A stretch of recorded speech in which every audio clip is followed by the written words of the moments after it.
Olá, começa agora mais um programa da TV do Complexo de Saúde, da Faculdade de Medicina de Ribeirão Preto, do Hospital das Clínicas e da FAEPA. O assunto de hoje é a doação de órgãos e tecidos. Eu vou conversar com a enfermeira Margarida Momenti Chiaretti. Ela é uma das enfermeiras da Organização de Procura de Órgãos do Hospital das Clínicas, que atua em toda a região de Ribeirão Preto. Margarida, tudo bem? Bom dia, tudo bom. Margarida, quais são os números que você tem de doações de órgãos 2015 e 2014? O período que a gente está hoje, o ano passado a gente tinha um número melhor. A gente tinha 36 doadores e hoje nós temos 32. Então a gente teve uma pequena queda no número de doadores na nossa OPO. E isso é uma coisa que a gente está vendo também na maioria das OPOs. É uma preocupação do Sistema Estadual de Transplante, o declínio dos doadores. Margarida, como é o trabalho da OPO? O que é que vocês fazem, como é que vocês atuam, onde vocês atuam? A gente tem uma atuação mais efetiva dentro da cidade de Ribeirão Preto. Então, todos os dias de manhã, uma das enfermeiras da OPO vai a todos os CTIs da cidade de Ribeirão Preto para identificar um potencial doador. Aquele paciente que está em um estado grave que pode evoluir para a morte encefálica. E existe uma busca passiva, que é as cidades da nossa região entram em contato conosco quando existe um potencial doador, por exemplo, em Franca, Araraquara, Barretos, e a gente começa a fazer um trabalho junto. A gente recebe sangue desses hospitais, a gente aciona profissionais para concluir o diagnóstico de morte encefálica. A gente dá uma assessoria durante todo o processo. Muitas vezes a gente vai a esses locais para fazer capacitações, para fazer orientações. Fora de Ribeirão, é outra equipe que faz esse primeiro atendimento à família? Isso, a gente capacitou equipes em cada hospital e existe lá uma comissão que chama CIT, né, Comissão Interna, né, Comissão Intra-Hospitalar de Transplante. Essa comissão faz o papel que a OPO faz aqui em Ribeirão. A gente capacitou profissionais e eles identificam o doador, nos comunicam e a gente acompanha todo o processo. Eles acabam fazendo a entrevista com a família. Se a doação acontecer, a gente continua assessorando até o momento de terminar a cirurgia e os órgãos serem distribuídos. Margarida, a OPO de Ribeirão Preto, ela tem um dos melhores números do Brasil. Obviamente pelo trabalho que vocês realizam junto aos hospitais. Mas qual é a principal dificuldade que vocês encontram? Olha, a gente tem um número de recusa inferior ao que a gente vê no estado.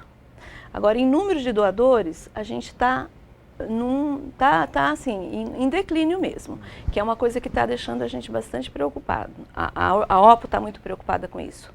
Então, a gente está tentando criar alguns mecanismos, fazer um diagnóstico para intervir nessas situações.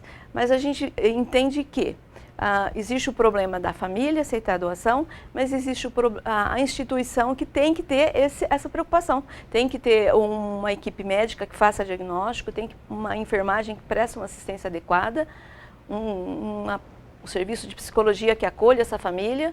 Então, é todo um conjunto de profissionais para a gente chegar no final e ter... Você quer dizer que os hospitais não estão cumprindo com o papel? Não cumprem, a gente tem muita dificuldade. A gente sabe que acho que só vai acontecer no momento em que o hospital perder dinheiro, que existe um programa agora que nem a Santa Casa Sustentável, esse programa da Secretaria de Saúde.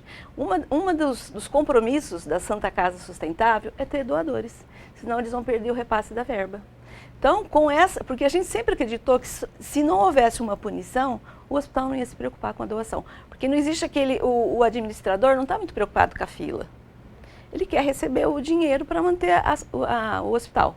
Então, se ele perder dinheiro, talvez ele vá se preocupar em ter uma comissão intra-hospitalar que funcione e que vá atrás do doador e que efetive a doação.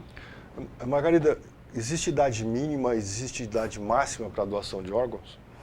Existe a idade mínima para fazer o diagnóstico de morte e existe a idade máxima para você colocar o doador no sistema. A partir de 7 dias a gente pode fazer diagnóstico de morte, mas os órgãos eles têm algumas restrições. Por exemplo, o rim é a partir de 2 anos. O pâncreas é a partir de 15. Coração e fígado, no primeiro ano de vida, ainda dependendo do receptor, porque são órgãos que dependem de peso, de tamanho de caixa torácica, tem para ver se existe essa compatibilidade. Já é mais difícil a aceitação do órgão no primeiro ano. Qual o limite? No primeiro ano de vida, e o limite é 75. Em 75 anos, a gente vai ofertar fígado, rim, só. Córnea agora é até 70. Ok. Eu queria... a Margarida trabalha nessa área há 17 anos, nós estávamos conversando aqui antes. Eu queria que você contasse, apesar dos seus 17 anos, como é que é abordar uma família que está vivendo talvez o pior dos seus momentos? Inclusive a gente se policia muito para não usar mais esse termo, abordar, que parece uma coisa meio... Ali, né? Uma ok, coisa... já vou mudar. Qual é o termo? A gente estava usando entrevista, mas a gente viu que nem isso é a coisa certa. A gente tem que chegar para um acolhimento para essa família. Uma palavra bonita. Né? Então a gente vai acolher a família no pior momento da vida dela mesmo, porque eu acho que não existe um momento mais difícil que a perda de um familiar. Então esse assim, durante todo o processo, esse é um momento que a gente mais sofre, a gente como profissional. A gente tem os entraves lá com o médico para fazer o diagnóstico, para fazer no tempo certo, porque tudo tem um tempo para fazer. O primeiro exame, o segundo exame, o terceiro exame. Às vezes você se estressa nesse período para fazer cumprir o protocolo de morte encefálica. Mas o acolhimento da família é uma coisa que mexe com a nossa emoção, com o nosso sentimento. E eu falo que, apesar de eu estar há 17 anos fazendo isso, toda vez que eu vou falar com uma família, o meu coração dispara, a minha mão molha e a emoção vem. Porque você imagina, como que essa família vai ouvir o médico? Porque é assim, no primeiro momento o médico que assistiu o paciente vai falar da morte. Vai falar, olha, morreu. Ainda que esse coração esteja batendo, o seu familiar morreu. E num segundo momento eu vou falar com a família se ela tem a intenção de doar os órgãos.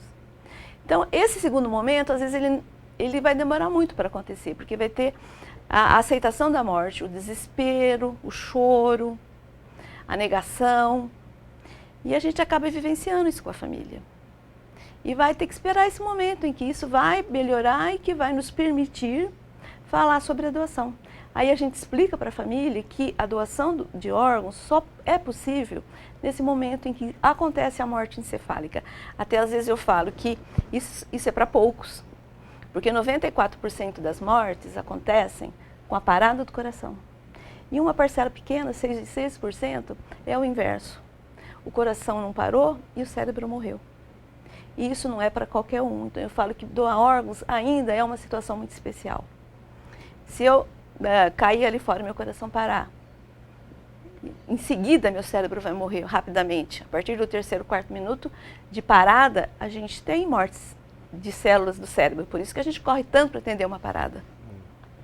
Então, para doar órgãos não é para qualquer um. Tem que morrer e tem que ter um coração batendo.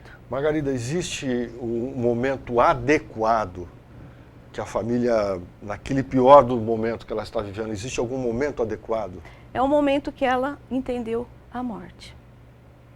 Se ela não entendeu a morte, porque nós temos famílias que negam. Ela vai lá, porque a morte encefálica ainda, a gente tem a morte do tronco para cima. Do tronco para baixo está vivo, a medula espinhal está viva. Então, às vezes, você toca no morto e ele mexe. Porque é um reflexo da medula espinhal e ela está viva. Assim como o coração está recebendo sangue, a medula está recebendo sangue. Então, ela mexe a mão. Para a família, isso é uma esperança enorme. E se os profissionais que estão atuando não tivessem entendimento, eles vão... A gente já teve situações em que o auxiliar de enfermagem ficou muito bravo. Como vocês estão falando que morreu, mexeu a mão? Então a gente capacita essas pessoas para entender que morre. Se você, uma pessoa que morreu, que o coração parou, 6 horas depois, se você fizer um corte, ela pode ter um reflexo de retirada.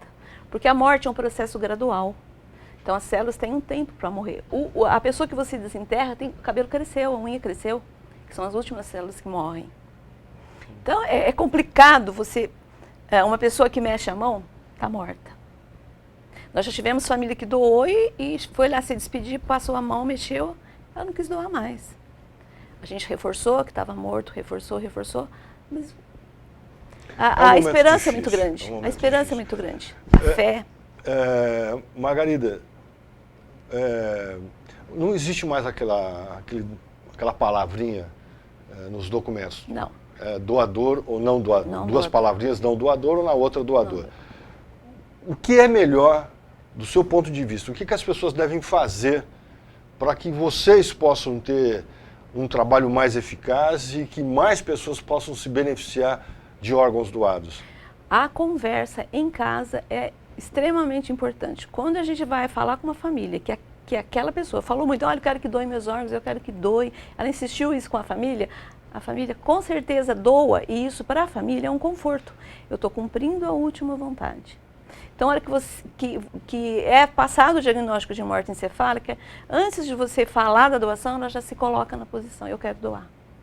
Então, isso ajuda muito, muito. Então, é importante conversar. A gente conversa de política, a gente conversa de futebol, a gente conversa de religião. É muito ruim falar de morte? É. Mas é uma conversa rápida. Eu, na minha casa, a gente já conversou. Todo mundo sabe a vontade de todo mundo. Senta um dia, fala, olha para sua esposa, para seus filhos, eu quero doar, eu não quero doar. A gente fala que a gente não quer obrigar ninguém a ser doador, mas conversar sobre isso. Todo mundo pode querer ser ou não ser. Porque mesmo que se for para não ser doador, vai ser mais fácil naquele momento a família falar, olha, eu não vou doar porque eu estou cumprindo a vontade dele. E se ele falar, a pessoa falar falou, que sabe, sim? E isso vai ser mais fácil, a família vai ficar mais confortada. A gente percebe que doar para aquela família é uma coisa muito boa. Ela fica feliz, apesar de toda a tristeza, ela fica contente de fazer isso. Então, conversa em casa, explica o que você quer, o que você não quer. No casamento, o marido autoriza para a esposa para o marido. Se for o menor de 18 anos, o pai e a mãe têm que assinar a doação. Ou o parente mais próximo. Se for maior de idade, o irmão pode assinar, se ele for solteiro, ou o pai e a mãe. Ok.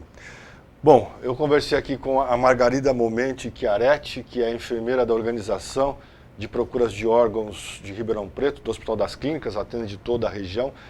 Essa organização de procura de órgãos aqui do HC tem a melhor performance em todo o estado, graças ao trabalho dessas mulheres que se dedicam 24 horas em busca de salvar vidas. Margarida, muito obrigado pelo que você realiza. Obrigada, Marcos. Muito obrigada pela oportunidade.